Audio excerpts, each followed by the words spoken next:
Saat dalam kesulitan, beberapa orang tumbuh sayap sementara yang lainnya perlu tongkat penyangga. Pagi ini mendapat fakta bahwa pompa rumah mati, maka saya memilih gosok gigi pakai air aqua. Dengan botol 1 liter, saya bawa ke kamar mandi. Sebelum menggunakan sebagai sarana gosok gigi, saya meneguk 1-2 tegukan air aqua botol tersebut langsung dari botolnya, glek-glek. Kemudian dilanjutkan dengan ritual rutin, menyikat gigi yang di ujungnya saya berkumur dengan air aqua botol tersebut. Alih-alih mengkumur air tersebut, ternyata saya malah menelannya. Asli saya kelolotan air pasta gigi pagi ini. Bubar deh moods pagi, gara-gara nenggak aqua rasa pasta gigi. Untung di bak air kamar mandi atas masih melimpah. Kalau tidak, kita tayamum masak. Hahaha. Setelahnya saya langsung pamit dan melesat menuju tempat rutin pertemuan Selasaan, yaitu bacangan di Cafe Pandoor di bilangan Jalan Wijaya. Teh Jasmine Plus, jahe hangat, adalah teman rutin bacang ketan isi, jamur ayam, dan kuning telur asin favorit saya tersebut. Kampungan ya, tapi ya memang itu selera katro saya ini. Mungkin dulu waktu saya kecil, kemasukan bacang engkoh Cina yang berjualan dengan sepeda, dengan dandang aluminium usang, di belakangnya yang selalu mangkal di ujung kayu tangan malang, terlalu membekas di kenangan saya akan kemewahan rasa arem-arem Cina tersebut yang berbentuk piramid. Jadi acara Selasaan ini yang bertemu dengan para sahabat untuk diskusi ringan keluar dari rutinitas harian akan terasa lengkap dengan bacangan ini. Hari ini, karena yang datang agak banyak bertujuh dan terdiri dari spesies khusus di dunia bisnis. Mereka adalah makhluk keuangan semua. Mulai dari strategi pat-gulipat nilai saham publik hingga promissory note dan surety bonds dalam kepemilikan saham perusahaan. Kelimuan langka ini adalah kepakaran dari 4 orang yang duduk ngopi di depan saya dari 8 orang yang hadir di pertemuan Selasaan ini. Bayangkan, di mana yang kita pahami kebanyakan pemilik saham adalah nama individu atau korporasi sebagai pemilik perusahaan, namun ternyata ada juga hanya berupa papers seperti bond atau notes. Dan di Swiss lagi diterbitkannya. Nama besar Salim, Tanoto, Eka Cipta, Mas Agung adalah mereka yang menjadi network profesional di depan saya ini. Berkumpul dengan High Network Society dari kalangan pebisnis creme de la creme ini adalah sebuah kehormatan bagi saya mendapatkan waktu mereka. Coba sahabat bayangkan, mereka menjadi CEO dari kebun sawit di Liberia, Afrika dengan luas 250.000 ha. Satu lagi menjadi CEO dari kilang minyak di Kazakhstan, juga memiliki jaringan distribusi kapal Kargil yang masuk sampai sungai-sungai di Eropa.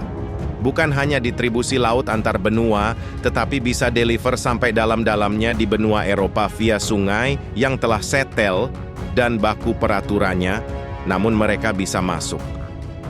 Lagi satu sahabat di hadapan saya yang berinisial O keturunan Chung Kwok saat ini sedang melakukan restrukturisasi salah satu konglomerat Indonesia senilai USD 14 billion dengan 3 kasus court hukum di 3 negara Eropa dan Amerika arbitrasenya.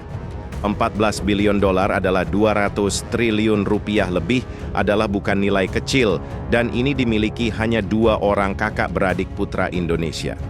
Apa yang kami diskusikan pagi ini? Dari informasi mereka, saya dapatkan banyak masukan tentang apa yang akan mereka lakukan di Indonesia, apa yang mereka cabut dari Indonesia, apa yang mereka mainkan di ASEAN, dan apa rencana pebisnis papan atas di luar negeri.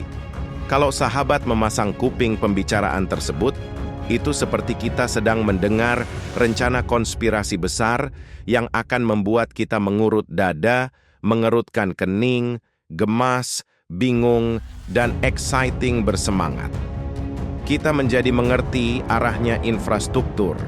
Kita jadi mengerti keringnya properti dan pertambangan. Kita jadi faham bisnis bahan baku makanan. Kita jadi faham kemana arah manufaktur dan industri.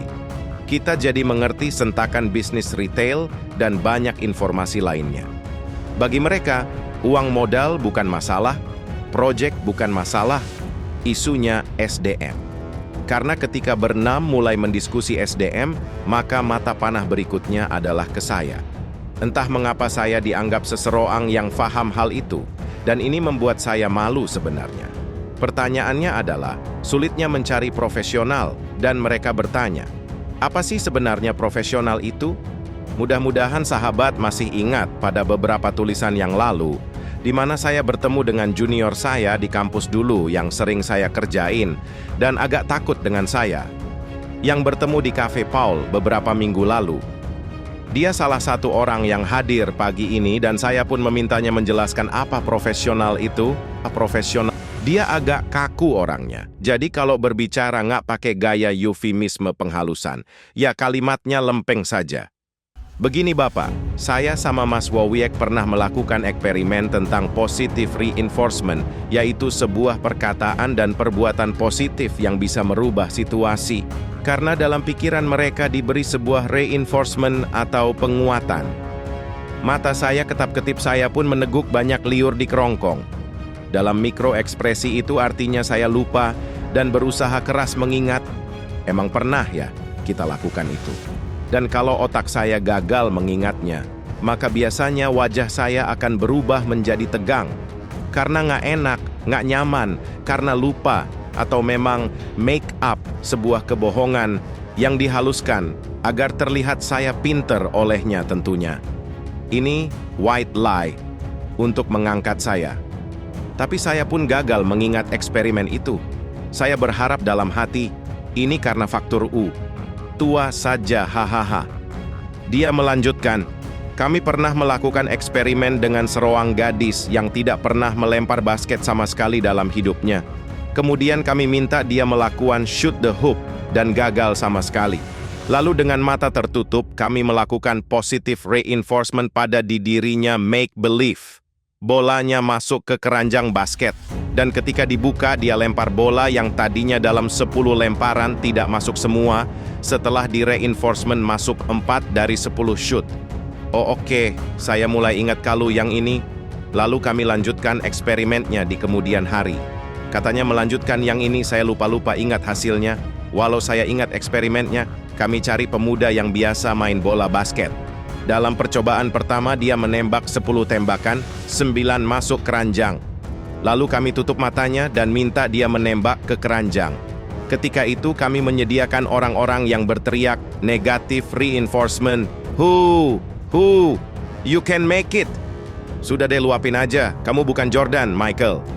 Dan lain sebagainya. Tentunya mata tertutup bola tak ada yang masuk. Ketika tutup mata dibuka kembali sang pelaku diminta melakukan shooting. Walau mata terbuka, namun penonton tetap memberikan negatif reinforcement, meneriaki hal negatif, who, dan lain sebagainya.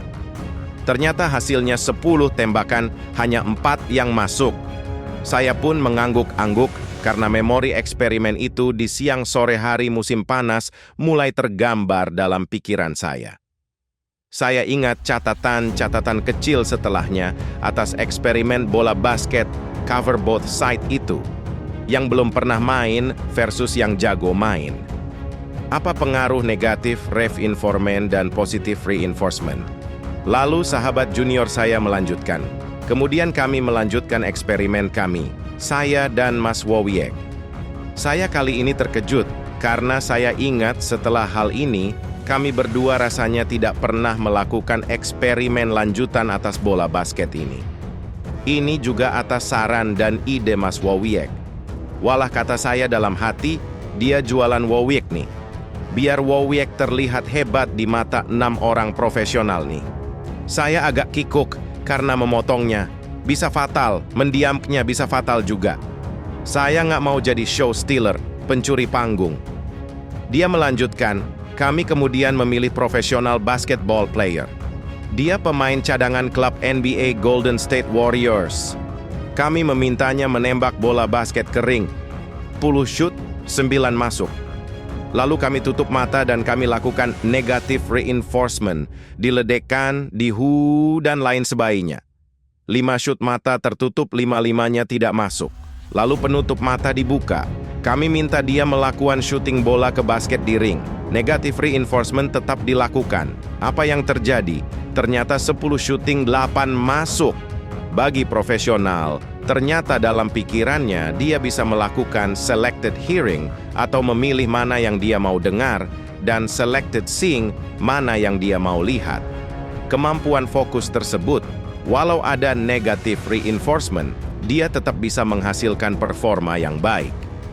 Jadi bagi saya, orang profesional yang seperti ini, saya mengangguk kepala mengamini dan dalam hati, ini bukan eksperimen saya yang suatu saat akan saya akui dengan sisi kayaknya agak lupa saya eksperimen itu, tapi pastinya ini eksperimen junior.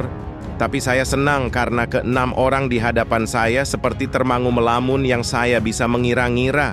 Ada di belahan Indonesia mana profesional ini ya sekarang. Kami butuh. Baik, kita lanjut chapter berikutnya ya. Jangan lupa like, komen, dan share. Saya doakan rezekinya berlimpah, disehatkan dan dipanjangkan umurnya. Amin.